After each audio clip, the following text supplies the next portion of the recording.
One.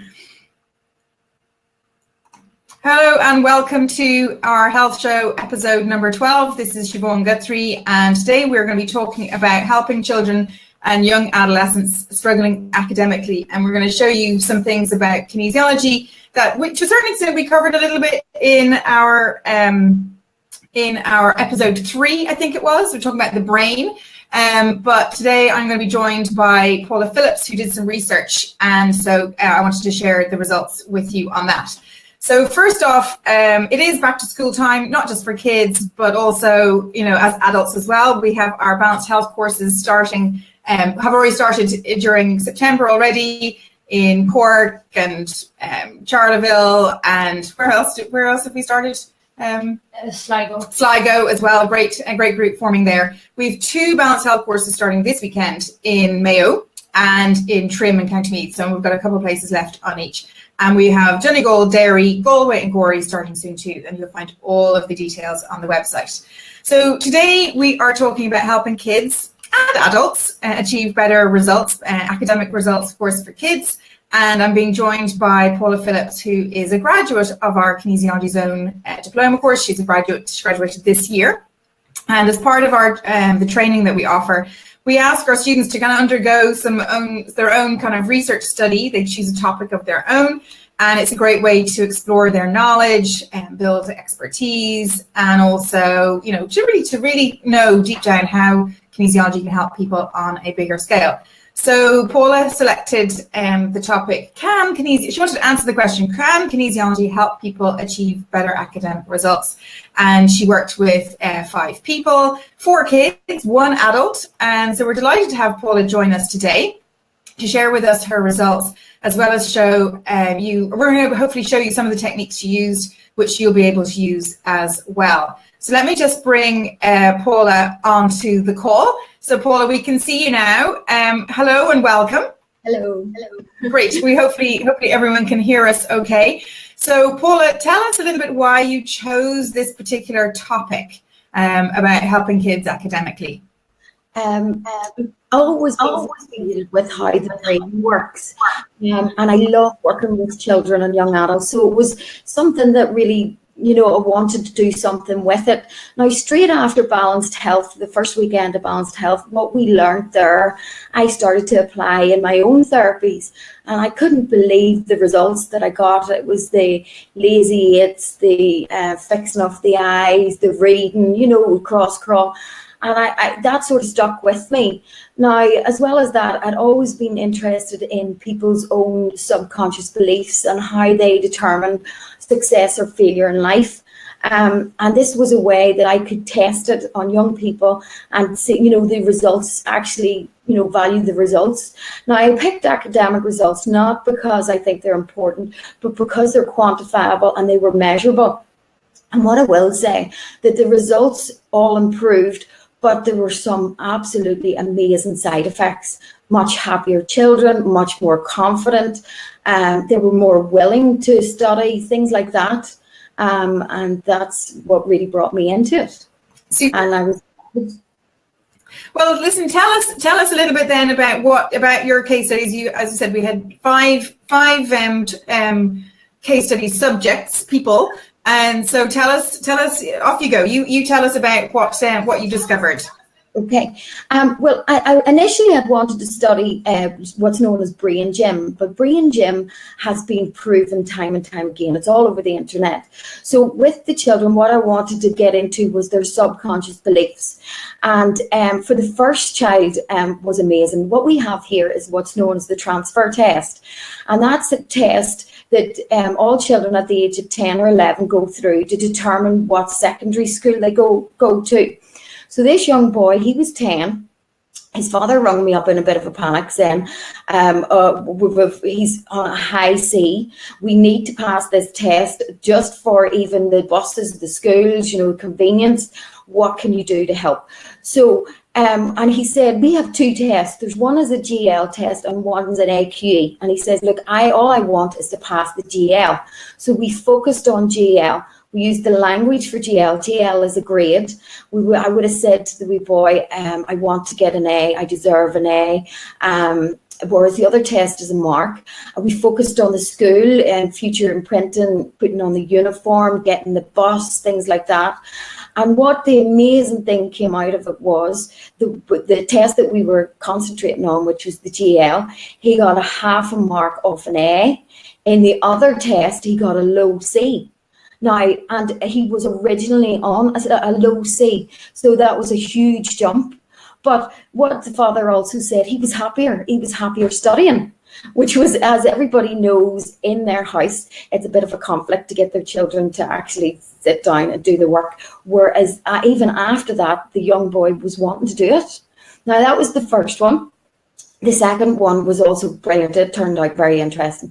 She was 14 and she was average. Now, a lovely child, don't get me wrong, but average at her exams. And what we discovered was, we went back and through the kinesiology, we actually discovered something that in her, that she had made a decision before the age of 6, and using past ESR, we went to the age of 5, and I says to her, there's something here at the age of 5 that is stopping you excelling, and something to do with embarrassment. And I didn't know what it was, and what it was she said, I can remember at the age of 5 doing very well in an exam, and everybody looked at me. Now, it was good attention, but it was unwanted attention, and we changed that. And we did a lot of work on nutrition, and I do give them a lot of homework to do, like sleeping, their lazy 8s, their cross crawl, different things like that. After the first session, that child completely changed. She's interested in studying. It used to be a bit of a battle. She'd done okay, but she wasn't really putting her mind to it. She discusses with the parents her schoolwork. She does lunchtime classes, afternoon classes, and we got her results just there. And from low C's or middle C's, we've got them up to B's. There's still a lot of work to do. That was the first year in GCSE, so we have a lot of work to do, but with more time and we'll be able to definitely get it up. Now, the third child, she's again doing this transfer test, but the transfer test isn't until this year, but I wanted to work on it because she was getting a serious anxiety. The stress, worrying about it, the pressure, different things like that. And so we worked on everything, and her concentration was actually very bad. And what we discovered, again, using some of the amazing techniques in the kinesiology, was that there was a bit of fear that when somebody was doing something in the class, she was worried that it was going to affect her, so that she was a wee bit on her guard. So using all the techniques that we have, we fixed it. We backed it up with back flowers. I backed it up with affirmations and to re-imprint the images in her head and everything. And there is a huge difference in her concentration. Now, she was an A student now, and I hope that she will be an A student. But it was more the nerves going into the exam as well that we've been working on. Now, a side effect of that child is that she's more confident, she's more radiant. When I saw her, first of all, I would see her when I'm collecting my own children, and she would hardly speak to you and quite making mild. And her parents have come back and said, she is absolutely amazing. She is happy. She looks at you. She's more confident. So even though we don't know what the test result is, the side effects were absolutely brilliant. Now, my fourth subject client, I have to say I didn't really achieve great results with her, but what I learned so much from it. What I learned is that if a child is going to change, it needs supported at home. And that child wasn't supported nutritionally. Bedtime, sleep is so important. The child wanted to change, but the parents didn't facilitate that change. And that definitely held her back. We haven't finished yet with another year. She does her test soon. So even though the parents would bring her, they weren't willing to do it at home. And I think they've learned. We have a lot of practice papers, and so we're able to gauge it from that. Now, my fifth client was a bit of a shock to me. Never mind anybody else. I used him. I brought him in because he was an account clerk. And in the months of April, he had a lot of accounts to get in. He had goals and stuff to do, and he lost it. He generally lost it. He would go off on the sick. He would, and he really was suffering anxiety. He actually had taken a twitch and a tic. He was going to neurologists to see what was going on. again, using some of the amazing techniques that we were given. One is past ESR. We went back to a time that he was actually a young teenager, and a doctor said to him, he suffered what they thought was ME at that time. And the doctor said to his mummy in front of the child, I think he's putting it on. And that went into his psyche. And it came out that if he was stressed, he actually had physical tics. We worked on that. A lot of homework, a lot of self-care. I'm very much into children and adults taking responsibility for their own thoughts and actions, in between seeing me. And to my amazement and my shock, he hasn't had a tic or a twitch. And he isn't off on the sick. He is he's not back to full time. He's 4 days a week, and he's much happier. He's doing really well, and out of that I do the whole family now. And it shocked me, but it is just magical what you can do. And not me, but it's kinesiology for helping young people, and they're under so much pressure at the minute. What I would also like to say is they love coming. The children actually say to their parents, I need to go and see Paula. I want to go and see her. And they love going, which I'm surprised at. Well, you're lovely. Why wouldn't they want to come and see you? Yeah.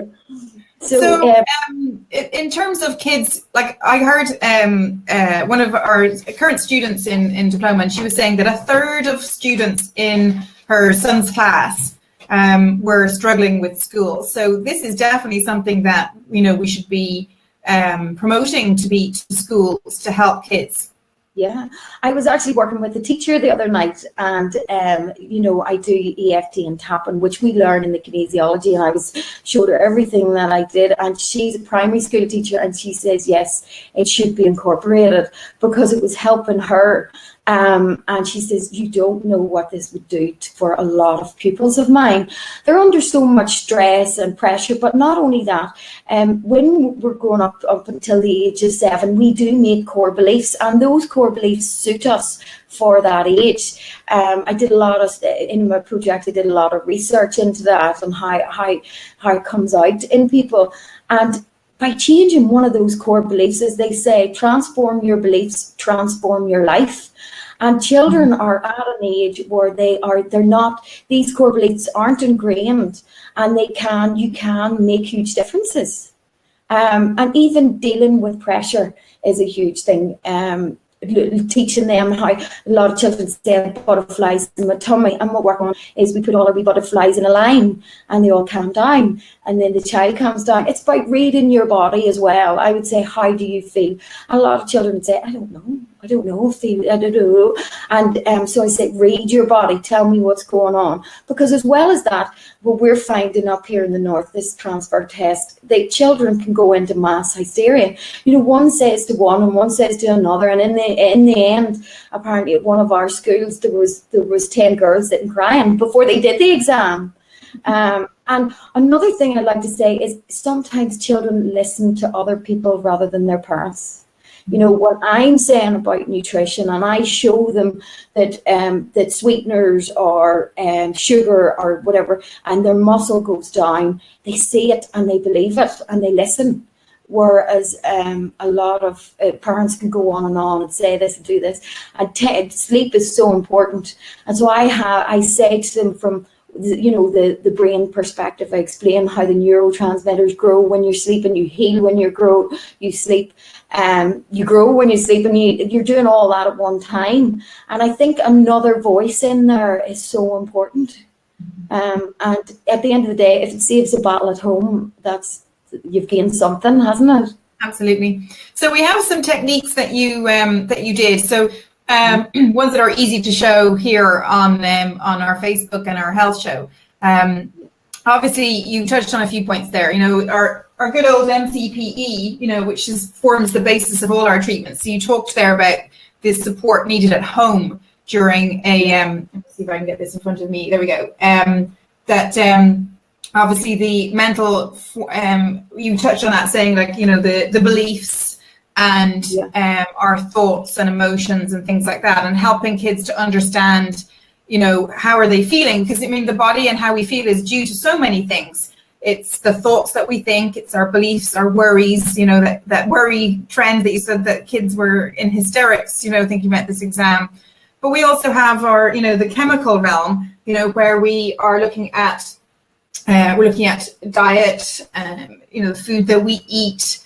Sometimes if we're hungry, sometimes kids go to school without anything to eat for breakfast, or they're high in sugar, things like that. Or maybe they're low in energy, or on the structural side, they have an ache or a pain somewhere. And then, of course, right in the middle, we have kind of like our energy system, which is, our yin and yang, or energy, the acupuncture meridian energy, which is a powerful system effect. It's great that you got students and your adult client to kind of get more in touch with how they're feeling. And so, having the family on board, so that all the student is being supported, not just the emotions, but are they eating well, are they sleeping well, things like that. So, did you find other benefits when you were working with, when they refocused on the other side of things, not just academic and exams, that also helped to improve results? Oh, definitely. Confidence would be a big one. Releasing, and I find that they released their fears and their tension that they were holding a bit more. Another thing that I thought was brilliant is that they started talking to their parents a lot more. That's what the parents reported back, that it was like they were involved. The parents now were involved in their education, and they would have come home and spoke about how they got on that day, and they were more willing participants. There were so many other things, they were happier, and I think that is so important. And children are getting it from all directions now, but I would say diet is so important, and especially as kinesiologists we can test for food sensitivities. And I was recently out with a little boy who has shown ADHD tendencies. The parents had got me out for that.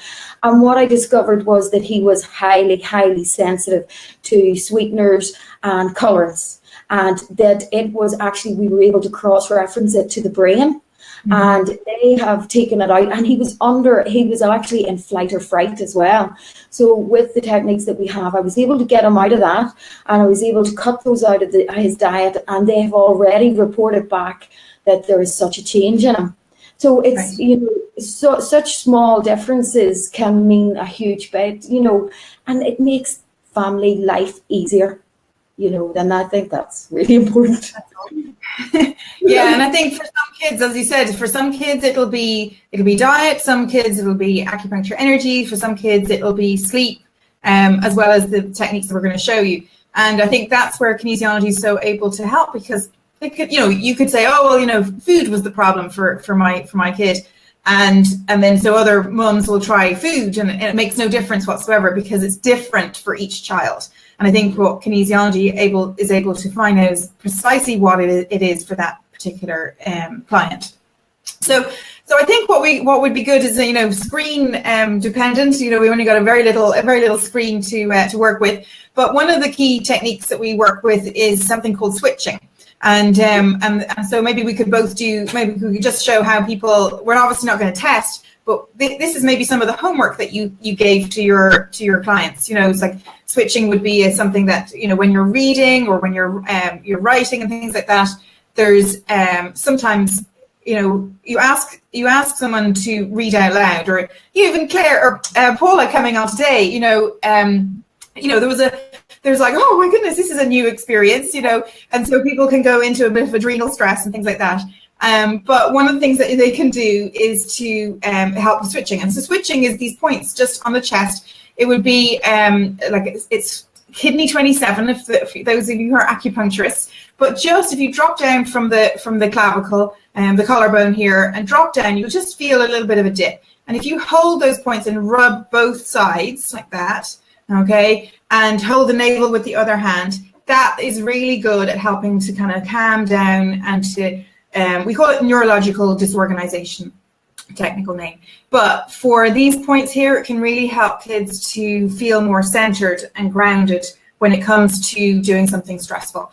And so, so that's a nice one to do. You can swap hands. So one hand's on the navel, one hand either side of the sternum there, and that's a really nice thing to do. When you can do that while they're reading as well, really helps to I've seen miracles happen with kids who felt that they weren't able to read properly, and you kind of bring down their stress levels using these points, and they start to speak more fluidly. They're reading and they're like, it's suddenly getting easier. So they can do this on themselves when they're struggling. And it helps to, when I'm teaching and it's getting near lunchtime, and sometimes I'm reading stuff out and it's like blah blah blah, it goes. And so I work magic points to help with, as I said, reading, or just feeling a bit more coordinated, both sides of the brain working. Which leads me into cross crawl. And I'm not sure if we're going to be able to do cross crawl, Paula, but I don't know. Let me see if I can stand up. But essentially, what it is maybe you can stand up. I don't know. What it is that you're going to be working with the right side of the body. So I'm working with my right elbow to touch the knee, and so the opposite knee. So I don't know if that's. I don't know. Me too. Can you see it? There we go. That's great. Paula is doing it there. So cross crawl is using both the left and right sides of the body. So you're using both sides of the brain, and it's really good for coordination. If you have problems reciting or learning lines, or remembering key dates, anything that needs to be kind of off rote, you could have them in front of you, and you could be doing cross crawl at the same time. And it helps it to go into the brain a little bit more. And so like whether you're learning spellings or anything like that, those are very beneficial. So anything you'd like to add to that, Paula? Definitely the K27s when you're reading. I was actually the other day on a course, and the girl beside me had her book on her lap. And it was like a reference book, and we were trying to find a reference in it, and it was on her lap, and I was able to see and point at it from where. And she says, "How are you doing that?" And I said, "Well, it's actually to do," and I showed her what to do, and I showed her the K27s when you're reading, and she says actually it completely changed. She says she was able to find the words. It was like a dictionary we were using, but she was able to find them far quicker. So definitely. And the other one is the cross crawl. I'm finding a lot of young girls are saying to me, "I'm terrible at maths. I can't do maths." And first of all, I point out the usage of words, but I get them to do cross crawl, and then we do a wee bit of maths, and it definitely really, really helps them. So they're both really important, and it's worked for me too. Super. Well, let's just see if we have any questions coming in. I'm not seeing anything on the live comments, but maybe Laurie. Just Deirdre Mullaney's on there saying learning lots from Paula today. So she is. There's also a lady here. Her daughter's having trouble sleeping. What advice would she give? She's already worrying about her leaving cert. Okay, so I'm not sure if you heard that, Paula. So it's about a mum has emailed us in and saying, her daughter is struggling with sleep around the worry around exams. So what would be your advice for that mum? See a kinesiologist. But apart from that, sleep is a wee bit. Your brain is definitely like a muscle. You have to train it. And I sort of say to a lot of the young people, you're going to have to nearly be treated like a baby. You have a routine. To get into your routines of when you're studying, when to finish studying, when you're going to have something to eat. And start a relaxation process long before you think of going to bed. I was with somebody yesterday, and the girl says, "Oh, I go to bed at 9 o'clock." And I says, "But what time do you put the light out, and what time do you go to sleep at? Are two totally different things." Being in bed does not necessarily mean sleep for a lot of them. An important one is iPads, the blue light on the iPads. Another one is that it stimulates the brain. Another one is diet and drinking sugary sweets, coffee, caffeine, tea. I would suggest not after 6 o'clock. After 6 o'clock as well, watch the fluid intake, because then you can get up and need to go to the toilet, and that stimulates. Eating too late stimulates the ball, and that would waken you. For the stress, definitely consider back flowers are magic. They're amazing. And there's one for stress, anxiety. Tapping is a lovely thing to do, and it's all over the internet. And also mindset and thinking of how you're approaching this. Exams are important, but you can only do the best that you can. That's what I would say to anybody. We're here to do our best. And if you have the preparation done as early as you can, all the study and all your notes, then your mind will go into it easier. And also self-belief. If you're going to beat yourself up, you're going to perform not to your full standard. So definitely try and work the mind, but also routines and things like that. Yeah, absolutely. And one of the great techniques that we have with kinesiology, of course, is emotional stress release. And so we'll just show you here. So you hold halfway on the forehead, the little bumps on the forehead, and if you just come a little bit of a stretch, the more that someone focuses on what's worrying them. Of course, we can get into a loop of worry, and this is really kind of helps to turn that off a little bit, as well as you said, the batch flowers. And we have not remember which episode it was with Maria Stevens. We did a similar interview around batch flowers, another graduate, and so there's loads of support. I think it starts ultimately with our own kind of belief that that there is a solution. You know, you don't have to stay stuck in this cycle of worry.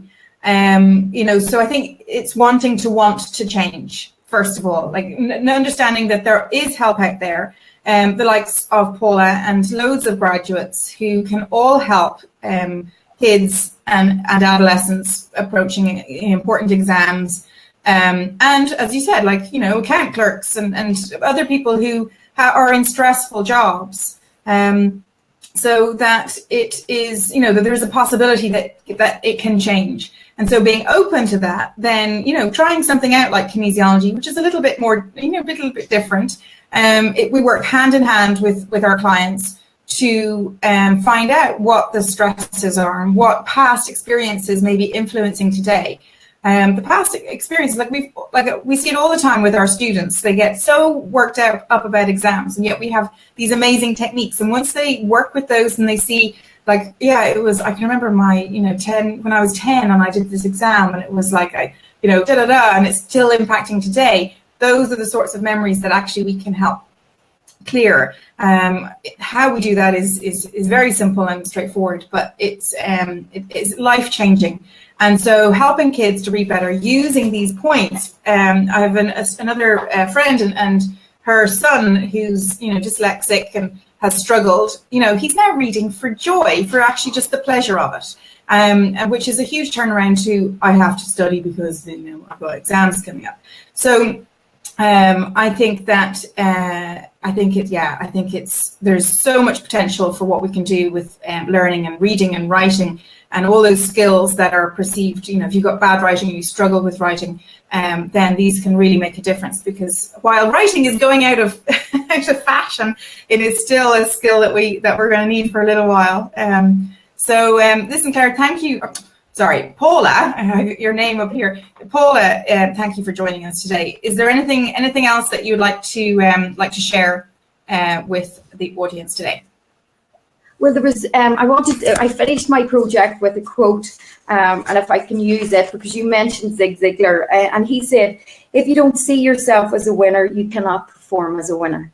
And so it's about children seeing themselves doing well and having confidence in their talents and their abilities. Lovely. Well, super. Because, yeah, it's all about who we see ourselves as being. And if we see ourselves as being someone who's not good at maths or not good at languages, or, you know, then simply changing that belief and gathering some experiences that kind of shows you how, how you are good at those things can make a huge difference. So thank you for joining us today. Fantastic.